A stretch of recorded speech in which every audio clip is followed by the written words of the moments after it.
कहना ये चाहूँगी और बड़े अफसोस से कहना चाहूँगी कि कल की तकारीर जो अपोजिशन बेंचेस से हुई, उनसे तो ये पता लगता है कि ये ऐवान एक सर्कस की तरह है जो पिछले 3 महीने से बंदरों का तमाशा देख रहा है, जहाँ पे इनको लगता है कि इस 25 करोड़ अवाम को चुटकुलों की, लतीफ़ों की और तमाशों की ज़रूरत है।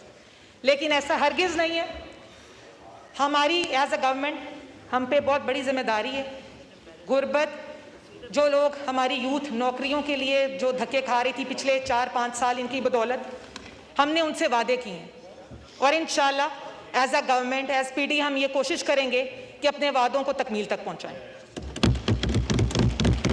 बात करूंगी मैं कल जो हमारे साबका स्पीकर साहब असद कैसर साहब ने बात की चूड़ियों की, हॉट टॉपिक है जी, करनी भी चाहिए।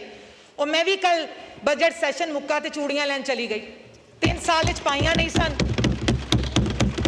अपने लिए ली तो याद आया कि असद कैसर साहब के लिए भी ले लूं, तो उनके लिए भी मैं तोहफा लाई, क्योंकि ऐवान में दुपट्टे ओढ़े तो ये फिरते हैं, लेकिन इन्होंने कल चूड़ियां की तशबीह की औरत की कमजोरी के साथ।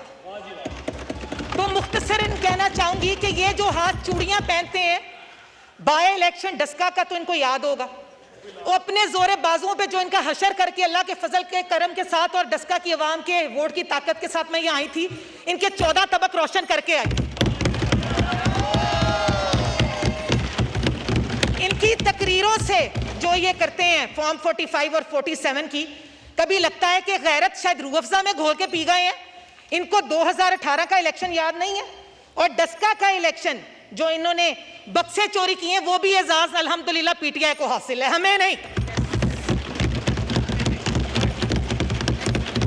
एक खातून एमएनए हूं, तो आज तमाम वो खवातीन जो कि पाकिस्तान में अमली सियासत का हिस्सा रही हैं, वो मोहतरमा फातिमा जिन्ना हो, बेनज़ीर साहिबा हो, तलसूम बीबी हो, मरियम नवाज साहिबा हो, और तमाम ऐवानों में मौजूद खवातीन चाहे वो किसी भी पार्टी से हैं, मैं ये कहना चाहती हूँ कि आप तमाम बहनें, आप तमाम खवातीन इस मुल्क के लिए बाइसे फ़ख्र हैं। और मुझे भी खुशी होती है कि मैं भी जेंडर डिस्क्रिमिनेशन के बावजूद इस ऐवान का हिस्सा हूँ। अब बात करूँगी बजट 2024 की। समझ ये नहीं आती कि इन नासमझों ने, बेअक्लों ने बजट पढ़ा भी है कि नहीं। तकारीर करते हैं, उठते हैं, या तो सामने तमाशा लगा देते हैं या हमें गालियां देते हैं, लेकिन बजट स्पीच पे इनका कोई ना है तो सीरियसनेस थी, और ना ही सिवाय कहकों के इनकी तरफ से ऐसा कोई रद्द अमल आता है जिससे हमें भी लगे कि ये पाकिस्तान की आवाम की भलाई चाहते हैं। 9 मई के वाक़े के बाद भी इन्होंने होश के नाखून नहीं लिए। इनको तकलीफ किस चीज़ की है कि पंजाब तरक्की कर रहा है, पाकिस्तान तरक्की कर रहा है। इन्होंने तो पाकिस्तान को एक तबाही के दहलीज पे ला के छोड़ दिया था, तो अब तकलीफ क्या होती है कि पाकिस्तान क्या खुशहाली की सिमत में दोबारा चल पड़ा है। बजट 2024 वज़ीर आज़म मियां मोहम्मद शहबाज शरीफ, फाइनेंस मिनिस्टर, स्टेट मिनिस्टर, इन सब को मुबारकबाद दूंगी, क्योंकि इंतहाई मुश्किल हालात में पाकिस्तान है और आज के जो महदूद वसाइल है उसमें से भी इन्होंने बेहतरीन बजट पाकिस्तान के लिए पेश किया। 70 साल हो गए ये मुल्क कर्जे ले रहा है, IMF से वादा खिलाफी इन्होंने की, भुगत हम रहे हैं, और पाकिस्तान की जनरेशन्स जो हैं अब वो भुगतने के करीब होती अगर ये हुकूमत इनसे ना ले ली जाती। कायद मियां मोहम्मद शहबाज शरीफ ने मुश्किल वक्त में सियासत को, जो है बेहतर सियासत को कुर्बान करके इस मुल्क को दिवालिया होने से बचाया। अगर अब एतमाद बहाल हम नहीं कर पाते हैं इंटरनेशनल मार्केट पे, तो इनको भी पता है, कोई इस हकीकत से बाखबर नहीं है कि मुल्क के मुआशी हालात क्या हैं। इस मुआशी इस्तेकाम के लिए हमें मिलकर काम करने की ज़रूरत थी, लेकिन इन्होंने कसम खाई है कि ना खेडांगे ना खेडन देंगे। लेकिन ये देखेंगे और इंशाल्लाह यहीं बैठे इस चीज़ की ये मिसालें देते फिरेंगे कि मियां मोहम्मद नवाज शरीफ और उनकी टीम ने पाकिस्तान को तमाम बुहरानों से निकाल लिया।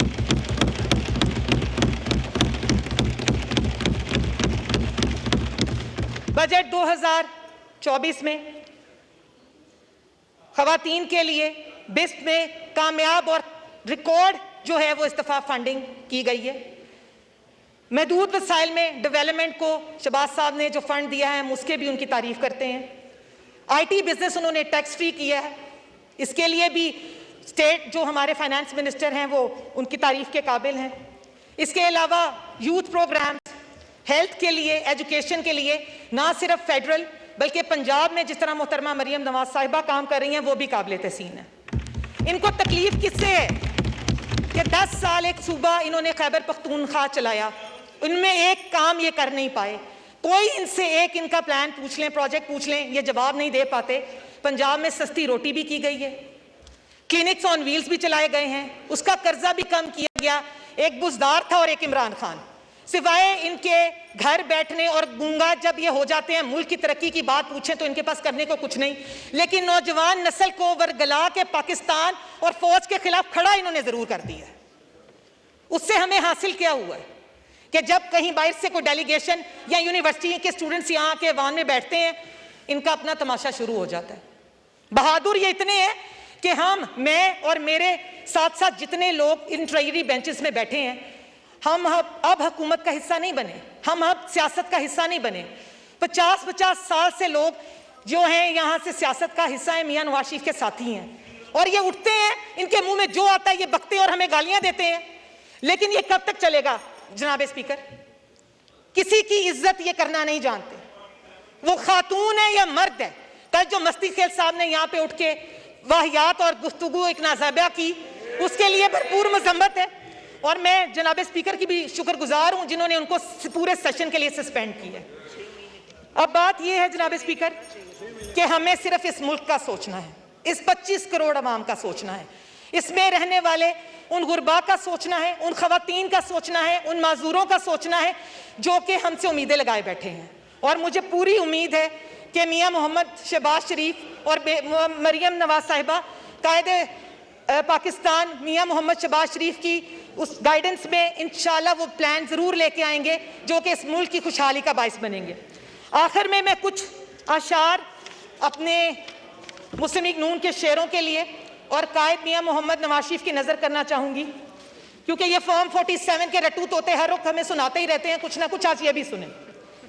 हजारों मर्तबा गिराया जा चुका हूं, वक्त के हाथों मुसलसल आजमाया जा चुका हूं, जिसके लिए भी रास्ते खोले थे मैंने, लोटों की बात कर रही हूं, हर उस शख्स के रास्ते से हटाया जा चुका हूं।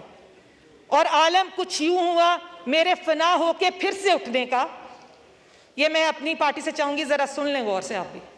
और आलम कुछ यूं हुआ मेरे फना होके फिर से उठने का, के बाद हर सिकंदर के लाया जा चुका हूं।